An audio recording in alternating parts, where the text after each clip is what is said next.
এর আগে যখন বাংলাদেশের নির্বাচন নিয়ে কথা বলতো ভারত, তখন সবসময় ইনক্লুসিভ নির্বাচনের কথাটা বলতো। এবারে আসলে নির্বাচনের জন্য শুভকামনা জানিয়ে দিল ভারত। বাস্তবতার সম্মুখীন হচ্ছে যে হ্যাঁ, আওয়ামী লীগ যেমন সত্য, বিএনপিও তেমন সত্য। তারা কি ধরেই আমি নিয়েছে এটাকে খুব পরবর্তী সভ্যভাবে বলতে প্রধানমন্ত্রী চাই। তারেক রহমান? হাদির যে সেন্টিমেন্টটা, যেটা পুঁজি করে সে রাজনীতি করতে, অর্থাৎ ভারত বিরোধী যে একটা, এটা ভারতের যারা নেতা তারা অনেক বেশি প্রজ্ঞাবান।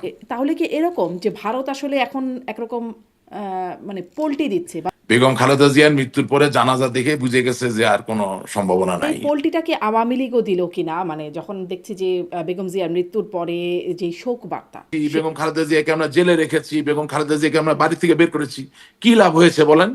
একরকম তাচ্ছিল্যই করা হতো যে মরি মরি করে, বয়স তো ৮০ হয়েছে, এখন তার জন্য এত কান্নাকাটি করে কি লাভ? যখন ১.৫ কোটি ২ কোটি লোক জানাজায় উপস্থিত হয়, তার মানে হচ্ছে আপনার ওই আইনসম্মত কর্মকাণ্ডকে তারা সমর্থন করে না। একটা গাড়িতে আগুন দিতে কি ৩০০ লোক লাগে? আপনি ৩০০ লোক দিয়ে মামলা করছেন কেন? আজকে এখন আপনার নামে ৩০০ লোক দিয়ে মামলা হচ্ছে। কিন্তু স্যার, উনি কি বঙ্গবন্ধুকে ভালোবেসে মগে ছবিটা দিতে চাচ্ছেন, নাকি উনি বুঝতে পারছেন যে এই প্রস্তাব দিলে উনি ব্যবসাটা পাবেনি?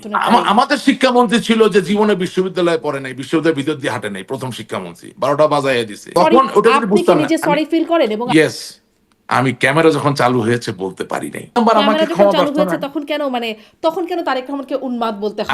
আমি তারেক রহমানকে কোনোদিনও উন্মাদ বলিনি। বলেছেন, আমি অন রেকর্ড না, আপনাকে দেখাতে না, পারবো। আপনি না। সজীব অজের জয়, তিনি ড্রাঙ্ক অবস্থায় গাড়ি চালিয়ে ফুটপাতে গাড়ি উঠিয়ে দিয়েছিলেন, একজন মানুষও মারা গিয়েছিলেন, পুলিশ তাকে নাকি ধরে নিয়ে গিয়েছিল। মির্জা আব্বাস সাহেবের যে এলাকা, সেখানে ভোটের হিসাবে হাদি কোনো ম্যাচ ছিল না। মির্জা ডাকাইত এলাকায় ডাকাতকেই, মানে ওরকম, উনি ডাকাত না, ওরকম শক্ত সমর্থ সাহসী লোককে হওয়া লাগে। আঙ্গুল উঠেছে কিন্তু আওয়ামী না, লীগের প্রতি। জাহাঙ্গীর না, কবির নানকের পিএস তার কথা না শুনে লিখে দিবে, এই রাশেদ রহমান, তুই হইলি আওয়ামী লীগের গাদ্দার, তোকে দেখে নিব, তোরে ব্রাশ ফায়ার করবো। সব সময় অংশগ্রহণমূলক নির্বাচনের কথা বললেও এখন কেন তেমনটি বললেন না জয়শঙ্কর? তবে কি আওয়ামী লীগ সহ নির্বাচনের প্রয়াস থেকে বেরিয়ে এলো ভারত? নববর্ষের শুভেচ্ছা জানিয়ে সজীব অজের জয় আহ্বান করেছেন ঐক্যবদ্ধ হবার। কাদের প্রতি এই আহ্বান? আসন্ন নির্বাচন বর্জনে আওয়ামী লীগ নেত্রী শেখ হাসিনার আহ্বানে সাড়া দেবে দেশে থাকা আওয়ামী লীগের কর্মী, সমর্থক এবং ভোটাররা? এসব নিয়ে কথা আমার আজকের অতিথি আওয়ামী লীগ নেতা রাশেক রহমান। জনাব রাশেক রহমান, আপনাকে স্বাগত জানাতে আজকের আয়োজনে। আপনাকে ধন্যবাদ আমাকে আজকে আমন্ত্রণ জানানোর জন্য।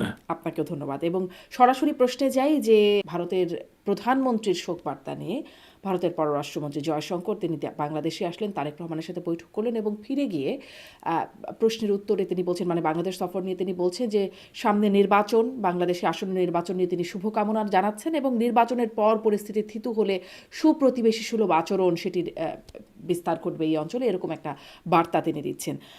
মানে এর আগে যখন বাংলাদেশের নির্বাচন নিয়ে কথা বলতো ভারত, তখন সবসময় ইনক্লুসিভ নির্বাচনের কথাটা বলতো।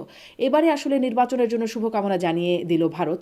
মানে ভারত কি এই বাস্তবতা বুঝতে পারছে বা মেনে নিচ্ছে যে এখন ইনক্লুসিভ নির্বাচন বা আওয়ামী লীগ সহ নির্বাচনটা হবে না, নাকি মানে আসলে কেন এমন বার্তা বলে মনে হয়? প্রথমে খুব কঠিন প্রশ্ন। হ্যাঁ, ভারত বুঝতে পারছে যে আমাদেরকে নিয়ে নির্বাচন হবে না,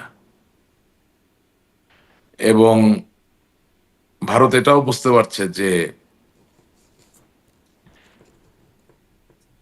ডক্টর মোহাম্মদ ইউনূসের সরকার একেবারেই সফল না, কিন্তু তার ব্যর্থতার কারণে বা রাজনৈতিক আমাদের সফলতার কারণে যেই সংকটের জায়গায় আমাদের ঘুরে দাঁড়ানোর কথা, সেটা পূর্ণাঙ্গ রূপে এখনো হয় নাই। সুতরাং বহির্বিশ্বের অনেক বন্ধু, অনেক শুভাকাঙ্ক্ষী চাইতেই পারে অনেক কিছু, কিন্তু তাতে যে আমাদের এই নির্বাচনে অংশগ্রহণ করা হবে এটা মনে হয় না। ভারত আসলে ঠিক কখন এবং বুঝলো? মানে এতদিন তো শুনে এসেছে যে ইনক্লুসিভ নির্বাচন হতে হবে, যদিও না, ২৪ এটা নির্বাচনের এটা আগে এটা আসলে কখনো যেটা, ভাবা যেত না।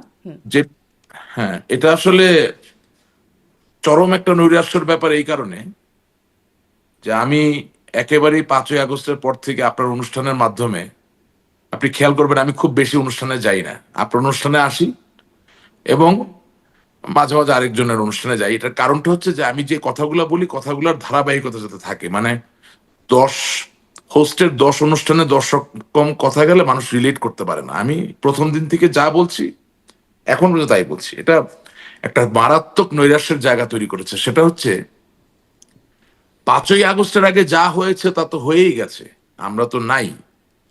কিন্তু 5ই আগস্টের পরে যেটাকে ইংরেজিতে বলা হয় এভলিউশন, পলিটিক্যাল এভলিউশন, অর্থাৎ রাজনৈতিক বিবর্তন, এটার সাথে আমরা এখনো সংযোগ স্থাপন করতে পারি নাই। এবং ভারত বাংলাদেশের বন্ধু, অবশ্যই ভারতের সাথে আওয়ামী লীগের একটা সুনিবিড় সম্পর্ক আছে, এবং ভারতের সাথে বঙ্গবন্ধুর কন্যা জননেত্রী শেখ হাসিনার একটা সুনিবিড় সম্পর্ক আছে। কিন্তু দিনের শেষে বাস্তবতা হচ্ছে ভারত তো নিজেরটা বুঝবে। এবং যেটা হয়েছে যে বিশেষত হাদির মর্মান্তিক হত্যাকাণ্ডের পরে যেই জানাজাটি হলো, সেই জানাজার মধ্যে দিয়ে একটা জিনিস প্রকাশিত হলো যে তার কথাগুলো রেজোনেট করেছিল। অর্থাৎ একেবারে টিপিক্যাল রাজনীতিবিদ বলতে আপনি আমি যা বুঝি, যে পাঞ্জাবি পায়জামা পরে গ্রামে গঞ্জে ঘুরছে, হাত মেলাচ্ছে, ঘরে ঘরে যাচ্ছে, 2021 শতাব্দীতে সেটা not necessarily very important factor. The reason being যে নতুন প্রজন্ম বলুন অথবা প্রৌঢ় বলুন বা বৃদ্ধ বলুন, প্রত্যেকের হাতে তো একটা হাতিয়ার রয়ে গেছে যেটার নাম মোবাইল ফোন। অ্যান্ড যখন কোনো ব্যক্তি কোনো মতবাদ, কোনো দর্শন, কোনো আদর্শের কথা বলছে, সেটা যদি কোনোভাবে কোনো মানুষের মনোগ্রাহী হয়, তাহলে এটা ছড়িয়ে যেতে খুব বেশি সময় লাগে না। এবং অনেস্টলি স্পিকিং, আমি হাদির রাজনৈতিক যে দিক দর্শন সেটার সাথে একমত নই সর্বক্ষেত্রে, কিন্তু সে যখন বলে আমি ইনসাফ চাই সমাজে, সেটার সাথে আবার আমি একমত। কারণ আমি আওয়ামী লীগ করি বা বিএনপি করি বা জাতীয় পার্টি করি অথবা ইনকিলাব মঞ্চ করেন, প্রত্যেকের কিন্তু বাংলাদেশের মানুষের জন্য ইনসাফ বা সুবিচারই চাওয়ার কথা। সুতরাং সেখানে কোনো মত পার্থক্য থাকার কোনো সুযোগ নাই। যে কোনো একজন পাবলিক ফিগার, মানে একজন পলিটিক্যাল সোল বা একজন পলিটিক্যাল মানুষের জন্য এটা একটা ডেমোক্রেটিক টুলও। অর্থাৎ আমি আওয়ামী লীগকে সমর্থন করেই, আওয়ামী লীগের আদর্শে বিশ্বাস করেই বলতে চাচ্ছি যে আওয়ামী লীগ ছাড়াও তো আরো দল সমাজে থাকবে বা আছে। যখন কোন দলের নেতা, আমি এখন হাদি থেকে চলে আসব বিএনপির চেয়ারপারসন বেগম খালেদা জিয়ার জায়গায়, যে আমরা 15 বছর যেটা করেছি ধরেন, হ্যাঁ, আহ, আপনি সেদিন আমাদের দলের একজন শীর্ষ শীর্ষ নেতা বলবো না, কেন্দ্রীয় নেতা, তার ইন্টারভিউ নিচ্ছিলেন, সে বলছিল সবকিছু নাকি আইনসম্মত ভাবে হয়েছে। হ্যাঁ, আইনের পরেও তো কথা থেকে যায়। আইনসম্মত ভাবে বেগম খালেদা জিয়ার সাথে আপনি যাই করেছেন, যখন 1.5 কোটি 2 কোটি লোক জানাজায় উপস্থিত হয়, তার মানে হচ্ছে আপনার ওই আইনসম্মত কর্মকাণ্ডকে তারা সমর্থন করে না। এখন আপনি যদি নিজে একটা গণতান্ত্রিক দল হন, আপনি যদি জনগণের দল হন, তাহলে তো জনগণের পছন্দ বা অপছন্দটাকেও তো আপনাকে গায়ে লাগাতে হবে। এর মানে এই না যে সবসময় আপনাকে আইন ভাঙতে হবে, বাট আমি বলতে চাচ্ছি যে কতটা আসলে আমরা কি অর্জন করলাম। এবং আমার ধারণা ভারতের পররাষ্ট্রমন্ত্রী মহোদয় জয়শঙ্কর সাহেব খুবই প্রজ্ঞাবান একজন ব্যক্তি। উনি কিন্তু টিপিক্যাল পলিটিশিয়ান না, হিজ এ ব্যুরোক্রেট। মানে আপনার পররাষ্ট্র বিষয়ক আমলা ছিলেন, শীর্ষ আমলা ছিলেন। হ্যাঁ, রাজনৈতিক একটা তো জায়গা আছে। আর প্লাস ভারতের যারা রাজনীতি করেন তাদেরকে আমাদের ভালো না লাগলো এটা বাস্তব যে তারা টাইম টেস্টেড, হ্যাঁ, সময়ে তারা পরীক্ষিত, যেই তাহলে কি দলেরই হোক। এরকম, মানে আপনার কথার মধ্যে অনেকগুলো এখন বিষয় আবার চলে আসছে যেগুলো আমাকে পরে হয়তো জি, প্রশ্ন করতে হবে, সাথে সাথে করতে পারলে ভালো হতো, কিন্তু হয়তো করবো যে তাহলে কি এরকম যে ভারত আসলে এখন একরকম মানে পল্টি দিচ্ছে, বা যদি একটু ভালোভাবে বলি, বা অবস্থা বুঝে তাদের অবস্থান বদলাচ্ছে, বিষয়টা কি এরকম? ধরুন যদি এখন শেখ হাসিনা ক্ষমতায় থাকতেন, প্রধানমন্ত্রী হিসেবে থাকতেন, আপনারা সরকারে থাকতেন, তাহলে কি এইরকমভাবে জয়শঙ্কর আসতেন, বা মানে হতো কি এরকমটা? মনে হয় না এভাবে আসতেন। বা তার থেকেও বড় কথা, পোল্টি দেওয়া শব্দটা ব্যবহার করতে চাই না। ভারত তো একটা পরাশক্তি এবং আমাদের পরম মিত্র দেশ। আমি এভাবে বলতে চাই যে তারা বাস্তবতার সম্মুখীন হচ্ছে যে হ্যাঁ, আওয়ামী লীগ যেমন সত্য, বিএনপিও তেমন সত্য। তারা কি ধরেই আমি নিয়েছে এটাকে খুব পরবর্তী সভ্যভাবে বলতে প্রধানমন্ত্রী চাই। তারেক রহমান, মানে তার সাথে আমার দেখা আমার করা? হুম, হ্যাঁ, আমার মনে হয় তাই। এই স্পেকুলেশনটা খুব জোরদার, জোরদার একটা স্পেকুলেশন আছে। এবং আমিও যখন আহ, নির্মোহভাবে বিশ্লেষণ করি, যদি আওয়ামী লীগ নির্বাচনে অংশগ্রহণ করতে নাই পারে, যদি যেমন ধরেন আমরা বলছি না যে 2024 সালে 7ই জানুয়ারি নির্বাচন ছিল আওয়ামী লীগের জন্য আমিডামি নির্বাচন, তো এখন আওয়ামী লীগের মতো একটা বড় দলকে বাদ দিয়ে যখন আপনি একটা নির্বাচন করছেন, ওইটাও তো আরেক ধরনের আমিডামি নির্বাচন। সেটা হচ্ছে খুব উন্নত মানের নির্বাচন তা কিন্তু না। তো সেই নির্বাচনে তারেক জিয়া সাহেব প্রধানমন্ত্রী হবেন, এটা স্পেকুলেট করা যায়, খুব ক্যালকুলেটেড অ্যানালিসিস করে কিন্তু একটা জনাব রাশেদ রহমান, স্পেকুলেশন করা একটু যায়। পার্থক্য আছে কিনা? মানে নিশ্চয়ই আওয়ামী লীগকে ছাড়া নির্বাচনের একটা সমালোচনা তো প্রচন্ড রকমের থাকতেই পারে, কিন্তু 24-এ যে আমিডামি নির্বাচন, সেখানে আসলে বিরোধী কোনো দলই ছিল না। জাতীয় পার্টি মোটামুটি আওয়ামী লীগের মতো করেই নির্বাচন করতো, তাদের কথা মতো না শুনেন, নির্বাচন করতো। কিন্তু এখন কিন্তু জামাতকে একটা শক্তিশালী অবস্থানে দেখা যাচ্ছে, শক্ত বিরোধিতা শুনেন, দেখা যাচ্ছে। না আমার মনে হয় না, একটু ডিফারেন্ট ব্যাপারটা। আমি আপনাকে প্রথম কথা বলি, প্রথম কথা, এই নির্বাচন থেকে আওয়ামী লীগের বিরাট বড় শিক্ষা নেওয়ার ব্যাপার আছে। আপনি জাতীয় পার্টির মতো একটা পলিটিক্যালি ডিবেটের মানে ভিতরে থাকা একদম বিতর্কিত একটা সত্তাকে যেভাবে ব্যবহার করেছেন এবং তারা যেভাবে সুযোগ সুবিধা নিয়েছে, হ্যাঁ, আজকে দেখেন সেই জাতীয় পার্টি আওয়ামী লীগের 15 বছর মধু খেয়েছে, সবভাবে খেয়েছে, আজকে তারা ওই নির্বাচনে অংশগ্রহণ করছে। একবারও কি তারা বলছে যে আমি আওয়ামী লীগ ছাড়া এই নির্বাচনে যাব না? তার মানে এখান থেকে আওয়ামী লীগের শিক্ষা নেওয়ার ব্যাপার আছে। তা বলছে না, এক, তবে আওয়ামী লীগকে নির্বাচনে আচ্ছা, অংশগ্রহণ করতে দেওয়া উচিত, তারা এটা বলছে। না সেটা তো একটু বলতেই হবে, তাছাড়া তার তার মূল্য থাকে না। কিন্তু তখনই বুঝতাম বাপের বেটা, হ্যাঁ, যদি যার ক্যাবিনেটে মন্ত্রী ছিলেন, আপনার দলের চেয়ারম্যান হোসেন মোহাম্মদ এরশাদ সাহেব মন্ত্রী পদমর্যাদায় বিশেষ দূতের দায়িত্ব পালন করেছেন, আপনি জিএম কাদের জাতীয় পার্টির চেয়ারম্যান, আপনি নিজে পূর্ণ টার্ম ফুল মিনিস্টার ছিলেন, আপনার দলের আরো অনেকে মন্ত্রী ছিলেন, আপনার দলের প্রত্যেক মহাসচিব আজ অবধি প্রত্যেকে আওয়ামী লীগের সময় কোনো না কোনো ভাবে এমপি হয়েছেন। কিভাবে হয়েছেন সে জায়গায় যেতে চাই না, সেটা বাদ দিলাম, বাট হয়েছেন তো, বেনিফিশিয়ারি সাম হওয়ার দি আদার। তো সেই জায়গায় আপনার অবস্থানটা কি থাকা উচিত ছিল, যে ওকে, আওয়ামী লীগের যদি কোনো লোকের প্রতি সুনির্দিষ্ট অভিযোগ থাকে, তার কোনো ব্যক্তির প্রতি সুনির্দিষ্ট কোনো অভিযোগ যদি প্রমাণিত হয়ে যেয়ে থাকে, তারা নির্বাচন করবেন না। কিন্তু আওয়ামী লীগের মতো জনমানুষের একটা দল, বঙ্গবন্ধুর দল, স্বাধীনতার দল, সেই দল নির্বাচন করে না, আর আপনি 15 বছর তার সাথে ছায়ার মতো চললেন, আজকে আপনি তার জন্য একটা প্রতিবাদ করতে পারেন না। খুবই নির্লিপ্ত চিত্তে বলছেন আওয়ামী লীগ নির্বাচন করলে ভালো হয় বা আওয়ামী লীগের নির্বাচন করা উচিত। এটা আর যাই হোক, আপনি আমাকে যাই বলেন, একজন আওয়ামী লীগের কর্মী হিসেবে I don't accept this at all. এবং আমরা তো যথেষ্ট গভীরের মানুষ, অনেক খবর আমরা রাখি। জাতীয় পার্টি মন্ত্রী থাকুক বা না থাকুক, কি কি সুবিধা নিয়েছে, কোথা থেকে কি পেয়েছে, এভরিথিং ইনশাল্লাহ আই নো। আমি এগুলো এখন সামনে আনতে চাই না। আমি শুধু চাই আওয়ামী লীগের যারা নেতাকর্মী আছেন, লক্ষ কোটি নেতাকর্মী, তারা এখান থেকে শিক্ষা গ্রহণ করুক। আর খোদার ফজলে আওয়ামী লীগের নীতি নির্ধারক যারা মনে করেছিলেন যে জাতীয় পার্টিকে দিয়ে আদৌ কোনো পারপাস সার্ভ হবে, তারাও একটু শিক্ষা গ্রহণ করুক যে এই জাতীয় পার্টি হচ্ছে একটা ফুটবলের মতো গোল জিনিস, ওরে আপনি যেদিকে লাথি মারবেন সেই দিকে চলবে, তার নিজের কোনো চরিত্রের ব্যাপার নাই। সেটা শেখ হাসিনার একটা ফোনালাপ, মানে লিক হওয়া ফোনালাপে শুনছিলাম যে না ওই জাতীয় ওই পার্টি, ফোনালাপ অন্য জাতীয় জিনিস। পার্টি ডেড ওই ইস্যু। ওই ওই মানে জাতীয় ওই পার্টি কিন্তু ফোনালাপ, দেখেছি কখনো বিএনপির সাথেও জোট করেছে, কখনো আওয়ামী লীগের না সাথে। যাই হোক, জাতীয় ওই পার্টিকে ওই আলোচনায় না আনি। শুনেন, আমি আমি বলি, একটু আওয়ামী লীগের অবস্থান আপনি, নিয়েও জানতে না চাই। একটু আপা একটু, আপনি যে ফোনালাপের কথা বলছেন সেখানে আওয়ামী লীগের সভানেত্রী হিসেবে জাতীয় পার্টির কোনো সাংগঠনিক ভিত্তি নাই, এই ব্যাপারটাই তার কথা ইঙ্গিত বহন করে। কিন্তু জাতীয় পার্টি যে এইভাবে, ওই যে শব্দটা ব্যবহার করলেন পোল্টি, এখন পোল্টি শব্দটা ব্যবহার করবেন, এভাবে যে পোল্টি দিতে পারে এটা তো আর শেখ হাসিনা বুঝতে পারেন নাই। বুঝতে পারবেন না? কেন বুঝতে পারবেন না? উনি তো মানে না জাতীয় পার্টি এখন তো বুঝতে, বিএনপির শুনেন, সাথেও গেছে, জাতীয় না পার্টি জোট শুনেন, করেছে। জি, এখন বুঝতে পারছেন, আচ্ছা তখন বুঝতে পারেন নাই। আচ্ছা আচ্ছা। এবার এই পোলটিটাকে আওয়ামী লীগও দিল কিনা, মানে যখন দেখছি যে বেগম জিয়ার মৃত্যুর পরে যে শোক বার্তা শেখ হাসিনা, আওয়ামী লীগ সভানেত্রী এবং তার পুত্র সজীব অজয় জয়ের কাছ থেকেও আসছে, এবং মানে তখন আসলে সামনে ওই বিষয়গুলো সব এখন ভাইরালও করা হচ্ছে, মানে সব বক্তব্যগুলোকে একসাথে করে যে কিভাবে তার অসুস্থতা বা তার মরণাপন্ন অবস্থা নিয়ে একরকম তাচ্ছিল্যই করা হতো, যে মরি মরি করে, বয়স তো 80 হয়েছে, এখন তার জন্য এত কান্নাকাটি করে কী লাভ, এরকম এরকম বক্তব্য আরও অনেক কিছু আসলে এখন খুব গণমাধ্যমে, মানে সামাজিক যোগাযোগ মাধ্যমে বিশেষ করে খুব চলছে।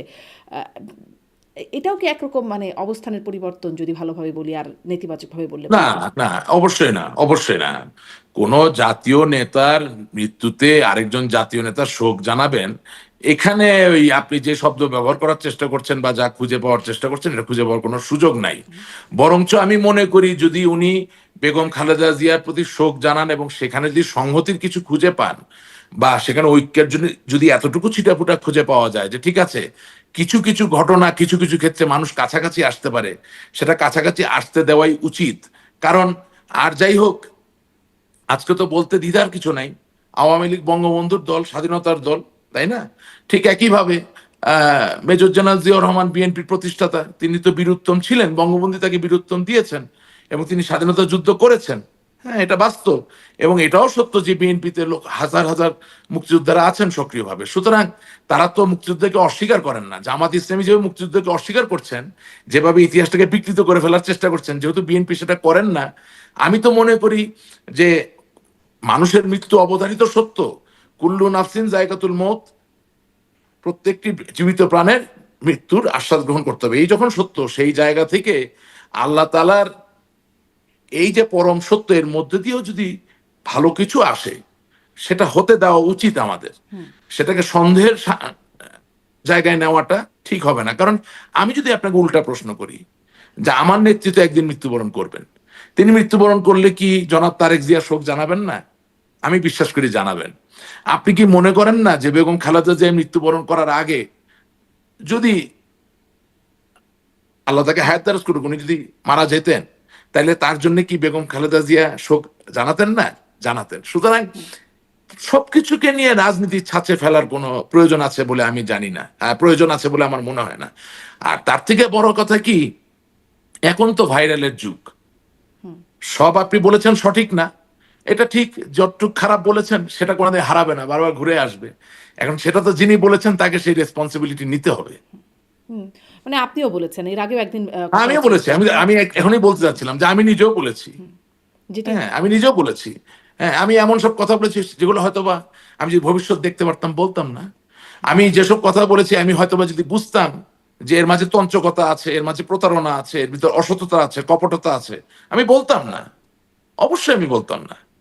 মানে হ্যাঁ, সেটা আমি মানে শুধু এর মধ্যে আপনাকে তঞ্চকতা, কপটতা আছে, অসততা আছে, কেন বুঝবেন না সেটা? সেটাই শোনেন, ওই দিনের শেষে আমি খুবই সুবিচারে বিশ্বাসী একজন মানুষ এবং আমি কঠিন ভাবে থমাস জেফারসন একটা কথা বিশ্বাস করি যে অন্যের উপরে অন্যায় সংগঠিত হলে ওটাকে যদি আমি আমার নিজের উপরে সংগঠিত হয়েছে বলে মনে না করি, তাহলে আমার পক্ষে এই সমাজ কোনোদিন ঠিক করা সম্ভব নয়। আপনার এই অনুষ্ঠানে আমি বহুদিন বলেছি, যুদ্ধাপরাধ, সন্ত্রাস, জঙ্গিবাদের কথা বলে গত 15 বছরের আওয়ামী লীগের শাসন আমলে যেভাবে লক্ষ লক্ষ মানুষের নামে মামলা হয়েছে, সেই মামলা নিষ্পত্তি না করে তাদেরকে 17 বছর 15 বছর ধরে ঝুলিয়ে রাখা হয়েছে। সুতরাং আমি যদি জানতাম যে এটাই হবে, যে আমার দলের আইন কৌশলী যারা, ওনারা আমাকে ক্ষমা করবেন কিন্তু সত্য আমাকে বলতে হবে, যে তারা জামিন বাণিজ্য করবেন, তারা মামলা বাণিজ্য করবেন, তারা শুনেন, একটা গাড়িতে আগুন দিতে কি 300 লোক লাগে? আপনি 300 লোক দিয়ে মামলা করছেন কেন? আজকে এখন আপনার নামে 300 লোক দিয়ে মামলা হচ্ছে, আমার নামে যতগুলা মামলা, প্রত্যেক জায়গায় 300 জন 400 জন করে আসামি। আমরা দেখিয়ে দিয়েছি কাজ হচ্ছে। তো ঘটনা হচ্ছে যে অনেক ব্যাপারে অনেক কথা হয়তো আমি বলতাম যদি আমি বুঝতে পারতাম যে তখন সেখানে ইতিমধ্যে ফ্যাক্ট এটা ছিল যখন আপনি বলছিলেন, তখন কিন্তু ইতিমধ্যে এই ফ্যাক্ট গুলো চলছিল যে না, 300 জনের নামে মামলা, একটা এই গাড়িতে ফ্যাক্টগুলা, মামলা। হ্যাঁ এই ফ্যাক্টগুলো যেমন ছিল, এখন আপনাকে দায়িত্ব নিয়ে বলছি যে আমার যে ইউটিউব চ্যানেল আছে রাশেক রহমান নামে, সেখানে 2500-এর মতো আমার টক শো এবং লাইভ বক্তৃতা সব রাখা আছে, ওখানে গিয়ে দেখবেন আমি এই কথা বারবার বলছিলাম যে আইনমন্ত্রী আনিসুল হক সাহেবের উচিত বাংলাদেশের 64 জেলার প্রধান সরকারি আইন কৌশলী যারা আছেন তাদেরকে ডেকে বলা যে আমাকে হাল নাগাদ করে হিসাব দাও যে কয়টা মামলার বিচার কার্য সম্পন্ন হয়েছে, কয়টার জামিন বাতিল হয়েছে বা কয়টার জামিন এখন আছে। এই চাপটা দিলে কি হতো, আজকে যেসব লোকরা প্রতিশোধ নিচ্ছে আমাদের উপরে, তাদের একটা বিরাট বড় অংশই প্রতিশোধ নিত না। এটাই বাস্তবতা, এটাই রিয়ালিটি। এবং আমি আপনাকে বলি, অন রেকর্ড আপনার প্রোগ্রামে আমি বলছি যে আমি তো আপনার জুলাই মাসের 16 তারিখ থেকে আমি দেশের বাইরে, আমি আমার ব্যক্তিগত কাজে দেশের বাইরে গিয়েছিলাম, আমি আসতে পারিনি, রাইট? অথচ আজকে 19টা হত্যা মামলার আমি আসামি এবং প্রত্যেকটা মামলায় 300-400 জন করে আসামি। এখন প্রশ্ন হচ্ছে, যেই মামলার 1 নাম্বার আসামি সাবেক প্রধানমন্ত্রী বঙ্গবন্ধু কন্যা জননেত্রী শেখ হাসিনা, সেই মামলার আমি কিভাবে 5 নাম্বার আসামি হই বা 6 নাম্বার আসামি হই? বাংলাদেশের প্রধানমন্ত্রী যদি হত্যা করার নির্দেশ সত্যিই দেয়, তাহলে সেখানে আর কোনো রাশেকের জায়গা আছে আর প্রয়োজন আছে বলেন? তো এইসব কপটতা, প্রতারণা, বাটপারি বলেন, যাই বলেন, চলছে, মামলা বাণিজ্য চলছে। এবং এই মামলা বাণিজ্যের কারণেই আজকে আমাদের শত শত লক্ষ লক্ষ নেতা কর্মীরা তারা তাদের ভয়েস এক্সপ্রেস করতে পারছেন না, এবং আপনি যে বাস্তবতা হচ্ছে আমরা প্রতিশোধের কথা এখনো বলছেন যে এখনো এক রকমের প্রতিশোধের শিকার হচ্ছেন, তখন যদি এরকম মামলা বাণিজ্যগুলো না হতো বা মানে ভুয়া মামলাগুলো কম না হতো, হতো তাহলে হয়তো কম এরকমটা হতো হতো, না। মানে এই কম হতো। প্রতিশোধটা কি সামনে বন্ধ হবার ইঙ্গিত দেখেন? ধরেন আপনারাও বলেন মানে যে আমি আপনাকে আপনাদের একটু, নেতাদের সাথে, যখন আমি যে প্রশ্নটা করি, যখন আপনাদের নেতাদের সাথে কথা হয় তখনও আপনারা বলেন যে আসলে সেই 15ই আগস্ট বেগম জিয়ার জন্মদিন পালন, 21শে আগস্ট তার একটা ক্ষোভ, রাগ, সেটির একটা বহিঃপ্রকাশ তো ছিলই। তার তার প্রেক্ষিতে আবার একটা রকম অবস্থা এখন যখন তারেক রহমানকে না দেখা যাচ্ছে, তারেক রহমানের না বক্তব্যের মধ্যে সবাই বলছেন একটা পরিমিতি বোধ দেখা যাচ্ছে। ধরুন তিনি যখন জানাজায় কথা বলছেন, ওই 2 লাইন মায়ের জন্য সন্তান হিসেবে তিনি ক্ষমা চাইছেন বা ঋণ থাকলে খুব সাধারণভাবে সন্তান হিসেবে যা বলেন, মানে তার বক্তব্য থেকে সামনে কি আচ্ছা মনে হচ্ছে যে একটা এই প্রতিশোধের জায়গা থেকে একটু সরে আসার মতো অবস্থান তৈরি হচ্ছে? আচ্ছা, আমি আপনাকে এই জিনিসটা একটু ভেঙে বলতে চাই এখন। হ্যাঁ, বেগম খালেদা জিয়া 15ই আগস্টে কেক কাটেন, অবশ্যই এটা আমি সমর্থন করি না, অবশ্যই আমি এটা সমর্থন করি না। কিন্তু বেগম খালেদা জিয়া 15ই আগস্টে সমর্থন করে বলে ঠাকুরগাঁয়ে রহমত নামে কোন বিএনপির সমর্থককে আপনি মামলা দিবেন, সেটা কি আপনি মেনে নিবেন? সেটা কি করা যায়? নিশ্চয়ই না। 21শে আগস্ট গ্রেনেড হামলা অবশ্যই আমি মানি না, এটা বঙ্গবন্ধু কন্যা জননেত্রী শেখ হাসিনাকে হত্যা করার চেষ্টাই তো, কোনো সন্দেহ নেই এই বিষয়ে। এই ধরনের গ্রেনেড হামলা বাংলাদেশ কেন, পৃথিবীর কোথাও এরকম গ্রেনেড হামলা শোনা যায়নি। স্নাইপার এবং গ্রেনেড দুটা মিলিয়ে, রাইট? জনাবা আইবি রহমান আজকে পৃথিবী থেকে গত হয়েছেন। হ্যাঁ, আরো অন দ্য স্পট 22 জন লোক মারা গেছেন, কত শত শত লোক গ্রেনেডের স্প্লিন্টার নিয়ে ঘুরছে, তারাও হয়তো গ্রেনেডের কারণে মারা গেছেন, আমরা জানি না। বহু লোক প্রাণ দিয়েছে। অবশ্যই জনাব তারেক রহমান 21শে আগস্টের গ্রেনেড হামলার যতটুকু দায়, সেই দায়ের বিচারের যেই জায়গা, সেটা অবশ্যই যেই সরকার ছিল, আছে, থাকবে, তাদের দায়িত্ব। কিন্তু 21শে আগস্টের গ্রেনেড হামলার জন্য আপনি আমার রংপুর মিঠাপুকুরের আহ, আজহার নামে কোনো লোককে ঢুকাই দিলেন জেলের ভিতরে, সেটা তো আর হচ্ছে না, সেটা তো হওয়া উচিত না। অল আই এম সেইং যে আমরা ফোকাস ছিলাম না, আমরা সম্প্রসারিত হয়ে গিয়েছিলাম, কারণ আমরা প্রত্যেকটা জায়গায় বাণিজ্য খুঁজে পাচ্ছিলাম। শুনুন, আমি এখন নাম বলবো না আপনাকে, বাংলাদেশের কোন এক দূতাবাসের দায়িত্বপ্রাপ্ত একজন সরকারি কর্মকর্তা, উচ্চ পদস্থ। আমি তো ধরেন এই জুলাই মাসে দেশে বাইরে যাওয়ার পরে কোথায় আশ্রয় পাবো, কোথায় থাকবো, আমার তো আর বিদেশে কোনো ঘর বাড়ি ছিল না ভাই, এটা একদম পয়েন্ট অফ রেকর্ড, আমার এখনো কোনো ঘর বাড়ি নেই, বাট আমি নিরাপদে আছি, এই তো বাস্তবতা। কোথায় সেটেল করব, কোথায় বাচ্চাটা স্কুলে যাবে, কোথায় লেখাপড়া, সেটা ঠিক ছিল না। যেহেতু অনেকগুলো দেশে গিয়েছি, গোপনে হোক যেভাবেই হোক, সরকারি ওই কর্মকর্তার সাথে, পররাষ্ট্র মন্ত্রণালয়ের কর্মকর্তার আমার কথাবার্তা হয়েছে। তিনি আমাকে বলতেছেন, স্যার আপনি কি আপনাদের ব্যর্থতাটা বুঝতে পারতেছেন? আমি বলছি, না, বুঝতে পারতেছি না তো। বলছে, স্যার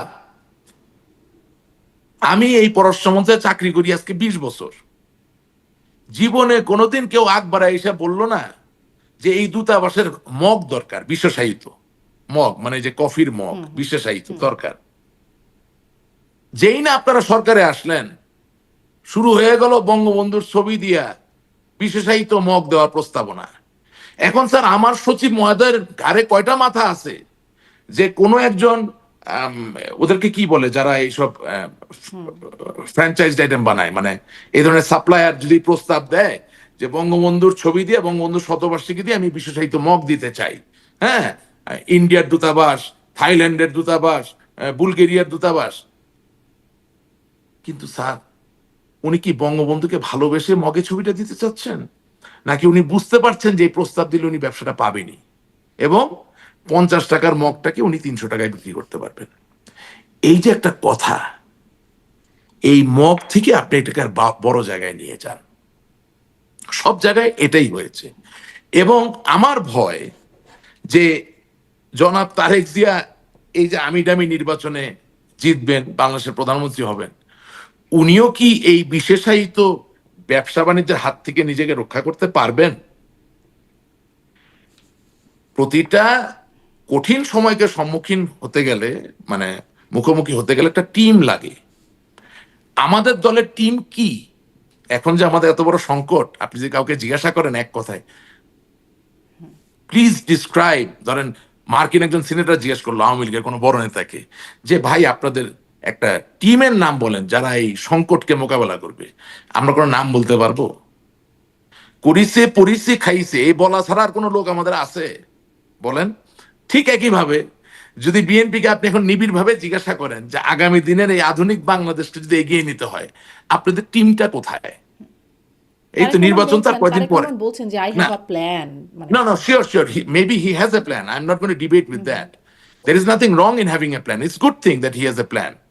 এই যে চিন্তা করে মার্টিন লুথার কিং এর সাথে I have a dream, I have a dream, I have a dream that one day the people of this country shall not be judged by the color of their skin, rather they will be judged by the content of their character. এই যে Martin Luther king অমোক যে statement, হ্যাঁ, সেখান থেকে উনি এতটুকু নিছেন যে I have a plan. Okay, good. এটা তো ভালো জিনিস, এটা তো নতুন জেনারেশন, নতুন প্রজন্ম গ্রহণ করবে। But you have a plan. Who is going to execute that plan? Because অর্থনীতিতে পড়ানো হয় when you have a plan there is a lag, lag for plan, there is a lag for execution, there is a lag for organization. So এই যে lag, যখন আপনি এই ল্যাগকে ঠিক মতো ম্যানেজ করতে পারবেন তখন ইউ আর সাকসেস স্টোরি। হ্যাঁ, এখন আপনি ধরেন একটা মোবাইল ফোন বানালেন, আপনি কি মনে আপনি করছেন প্ল্যান করে, বিএনপিতেও সেই টিম নাই? আমি মনে করছি না, আমি তো আপনাকে জিজ্ঞেস করছি আপনি যখন গণমাধ্যম কর্মী আপনি পেয়েছেন নাকি কোনো টিম হাতে? আপনি নাম শুনেছেন নাকি? কারা কারা হবে আগামী দিনের বাংলাদেশ ব্যাংকের গভর্নর? কে হবে বাংলাদেশের আগামী দিনের অর্থমন্ত্রী? কে হবে বাংলাদেশের আগামী দিনের পরিকল্পনা মন্ত্রী? কে হবে বাংলাদেশের আগামী দিনের শিক্ষামন্ত্রী? আপনি 5ই আগস্টের পরে যে মব দেখছেন, যে মব নিয়ে আমরা কথা বলছি, এবং ডক্টর মোহাম্মদ ইউনূস ব্যর্থ হয়েছেন এই মবকে সামলাতে গিয়ে, সেই মবকে যদি চিরকালের জন্যে বিদায় জানাতে হয় এবং বাংলাদেশের মানুষকে যদি সহনশীল করতে হয়, তাহলে এই যে বিশাল কর্মযোগ্য শিক্ষামন্ত্রীকে পালন করতে হবে বাংলাদেশের মানুষের মনন হৃদয়ে পরিবর্তন আনার জন্য। Who is that person? এটা তো হু ইজ সবসময় দ্যাট দেখা যায় লেজেন্ডারি ফিগার? নির্বাচনের পরেই সেটি মানে নির্ধারিত হয়। এটি তো আমাদের কালচার যে নির্বাচনের পরে। আমাদের শিক্ষামন্ত্রী ছিল যে জীবনে বিশ্ববিদ্যালয়ে পড়ে নাই, বিশ্ববিদ্যালয়ের ভিতর দিয়ে হাঁটে নাই, প্রথম শিক্ষামন্ত্রী 12টা বাজাইয়া দিছে। দ্বিতীয় শিক্ষামন্ত্রী ছিল উনি সবকিছুই পড়ালেখা করছে, উনি যে আসলে কি হইতে চাইছেন উনি নিজেও জানেন না। আর তৃতীয় শিক্ষামন্ত্রীর কথা তো বললামই না, তাকে কোনো উপদেশ পরামর্শ দেওয়া যায় না। এই একই যদি অবস্থা হয় পরবর্তী সরকারের সময়, তাহলে দেশটা যেহেতু আপনার আমার সকলের, তাহলে খুব ভালো কিছু আমরা আশা করব বলে মনে করছি না। জি, এই প্রশ্নটা মানে 5ই আগস্টের পর থেকেই আসে যে এই যে আপনি যে বিষয়গুলোর কথা তুলছিলেন, আপনার দলের বিষয় এবং আপনার নিজের বিষয়ও, যে তখন এটা যদি বুঝতাম, ওইটার জন্য কি আপনি না, নিজে সরি, তখন ওটা যদি আপনি কি বুঝতাম না, নিজে সরি ফিল করেন এবং আপনার দলের এই সব না, বক্তব্যের কারণে কি দলের ভেতর থেকে কোথাও সরি বা আমি অনুশোচনা ফিল করে কিনা? আমি একটু রেকটিফাই করতে চাই নিজেকে। এখানে 3টা ব্যাপার আমি ক্ষমা প্রার্থনা করব। একটা হচ্ছে যা সত্য হচ্ছিল সেটা রেকর্ডের অবস্থায় আছে, আমি বলেছি, কিন্তু যতটা সজোরে বলতে পারার শক্তি আমার ছিল সেটা আমি করি নাই। আল্লাহ আমাকে ক্ষমা করুন, এই দেশের মানুষ আমাকে ক্ষমা করুন, বাট আমি বলেছি, বলি নাই যে তা না। যখন এমন ধরনের সেমিনার হয়েছে যে বিএনপি জামাতকে আর খুঁজে পাওয়া যাবে না, বাংলাদেশে আর জঙ্গিবাদ নাই, তখনও আমি যথেষ্ট যৌক্তিকভাবে সম্প্রসারিতভাবে বলার চেষ্টা করেছি এই ধারণা ভুল, we are going towards the wrong direction. But আমি কোথায় ক্ষমা চাচ্ছি? যে আমার আসলে উচিত ছিল সকল ভয় ভীতিকে পরিত্যাগ করে, যেটা আমার দায়িত্ব একজন নেতা হিসেবে, সেই সজোরে বলতে পারা। হ্যাঁ, এবং আপনি কিন্তু ডিবিসিতে ছিলেন, আপনার অনেক অনুষ্ঠান আমি করেছি, আপনি মনে করে দেখবেন যে অনুষ্ঠানের আগে পরে মাঝখানে কিন্তু অনেক সময় বলার চেষ্টা করেছি we are making mistakes, but yes, আমি ক্যামেরা যখন চালু হয়েছে বলতে পারি নাই। হ্যাঁ, এটা গেল এক।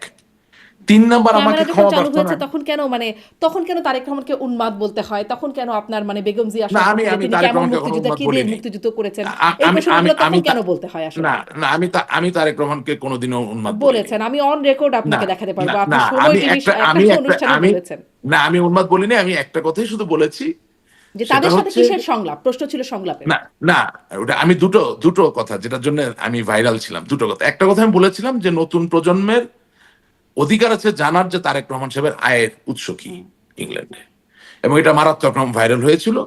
তখন শেখ রবিউল সাহেব ওই অনুষ্ঠানে ছিলেন, তিনি বর্তমানে মনোনয়ন পেয়েছেন। হয়তোবা তিনি জানতেন না, বেচারা ঠিক মতো উত্তর দিতে পারেন নাই, উনি একটু রাগ হয়েছিলেন, উত্তেজিত হয়ে গেছিলেন, যার দরুন ওই ক্লিপটা খুব ভাইরাল হয়েছিল। আর 2 নাম্বার আরেকটা ব্যাপারে আমি করেছিলাম, সেটা হচ্ছে যে যখন তিনি বলেছিলেন যে মেজর জেনারেল জিয়াউর রহমান বাংলাদেশের প্রথম রাষ্ট্রপতি, তখন আমি ওই জায়গায় বলেছিলাম যেগুলো বললে যেটা হচ্ছে যে ওনার যে স্থান, সেই স্থানটাকে উনি নিজেই বিতর্কিত করে ফেলতেছেন। কিছু জিনিস নিয়ে বিতর্ক তৈরি করা লাগে না, কারণ এটা তো সময় প্রমাণিত হয়ে গেল। আমরা বেগম খালেদা জিয়াকে জেল দিয়েছি, বেগম খালেদা জিয়াকে আমরা জেলে রেখেছি, বেগম খালেদা জিয়াকে আমরা বাড়ি থেকে বের করেছি, কি লাভ হয়েছে বলেন? জি। তা তো সময় মানে উত্তর দিল মানে না। জি, নিশ্চয়ই। মানে আমি না না আসলে সেই বক্তব্যগুলোর কথা বলছিলাম যে আওয়ামী না লীগের না একদম না শীর্ষ নেতা থেকে শুরু করে হ্যাঁ, আপনারা যখন আমাকে বলেছেন একটু সিমলেস ভাই সেগুলোর আমাকে জন্য একটু আপনি আমাকে একটু সিমলেস ভাই বলতে দেন। তো যেটা হলো যে বেগম খালেদা জিয়ার জানাজায় সময় সময় প্রমাণ করে দিল, আল্লাহ তাআলা প্রমাণ করে দিল যে আপনি অনেক কিছু করতে পারেন, কিন্তু জনগণের ভিতরে জায়গা থাকলে তারা আপনি কাউকে শূন্য করতে পারবেন না। ঠিক একইভাবে পলিটিক্যাল রিটরিক আমাদের থাকতে পারে, কিন্তু দিনের শেষে রিয়েল বাস্তবতা কি সেটাও আমি বলেছি। সেদিন আমি বলছি যে ওটা যত জোরে আমার বলতে পারা উচিত ছিল সেটা আমি বলতে পারি নাই। আর দ্বিতীয় কথা, উল্টো কথাটা জোর দিয়ে বলেছিলেন। না ওটা বলতে পারি নাই, তো বললাম তো যেটা বলা উচিত ছিল। হ্যাঁ, এমনকি যেটা এই যে এখন আপনার এখানে বললাম না, মামলা বাণিজ্য, মানুষকে হয়রানি করা, এগুলো আমরা খুব জোর দিয়ে তো আমি বলতে পারি নাই। আমি এটা বলেছি, বিভিন্ন সেমিনারে বলেছি, বাট কোনো টক শোতে এসে আমি এভাবে বলতে পারি নাই। পরের দিকে সময় টিভি এইসব জায়গায় বলা শুরু করলাম যখন দেখলাম যে অবস্থা খারাপ। বিকজ প্রথমে তো আমার দায়িত্ব হচ্ছে বলে শুধরানোর চেষ্টা করা। আমরা তো যাদের হাতে ক্ষমতা আছে তাদেরকে বিভিন্নভাবে বলার চেষ্টা করেছি, please don't do this, you must come out of this. কে কার কথা শুনে বলেন? হ্যাঁ, কে কার কথা শুনে? আর তার মধ্যে তো তখন একজন ছিল দেখছিলাম যে খোদার কোন ফজলে। রকম সংলাপ, তাদের সাথে কিসের সংলাপ, এটি ছিল আপনারও আচ্ছা অবস্থান। এখন দেখছি আচ্ছা আওয়ামী লীগের অফিসিয়াল ফেসবুকেই বলছে এখনো মানে সংলাপ হতে পারে, আলোচনা হতে পারে এই বিষয়ে। মানে এখন কি একটা রিয়েলাইজেশন আপনাদের মধ্যে কোথাও হ্যাঁ, থেকে এখন আসছে, এখন তো পদমুখে আওয়ামী বলছেন না, লীগের তাই কি? এখন এখন আওয়ামী লীগের এই পেজ নিয়ে খুব বেশি কথা বলি না, কারণ এই আওয়ামী লীগ কখনো আহ, মরহুম বেগম খালেদা জিয়ার উপদেষ্টা ছিলেন, বীর মুক্তিযোদ্ধা ফজলুর রহমান সাহেবের বক্তৃতাও চালায়। কখনো দেখি রুমিন ফারহানা, যে বিএনপির এমপি ছিলেন, বর্তমানে বহিষ্কৃত হয়েছেন, বহিষ্কার হওয়ার আগে বিএনপিতে থাকা অবস্থায় যা বলে সেটাও দেখি চালায়। মানে আওয়ামী লীগের পেজের চালাতে উপর তার সমস্যা কারো কি? হাত চালাতে নাই। সমস্যা কি?